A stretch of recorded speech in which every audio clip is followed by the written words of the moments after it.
Hello guys, ఈరోజు నేను వడ చేస్తున్నా. బట్ నా స్టైల్లో ఎలా చేస్తానో చూపిస్తాను. ఆయిల్ అంటే భయం ఉన్న వాళ్ళకి ఇది బెస్ట్ ట్రిక్. అస్సలు చేతులు కాలవు.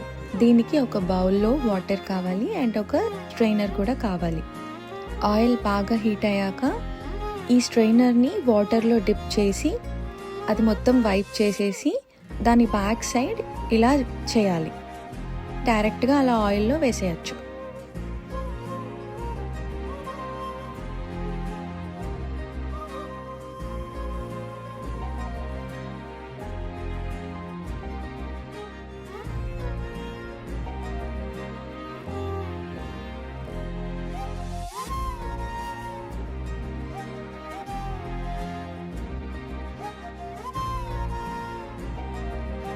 And that's it. I hope you like this trick. మళ్ళీ నెక్స్ట్ వీడియోలో కలుద్దాం. Until then, take care. Bye bye.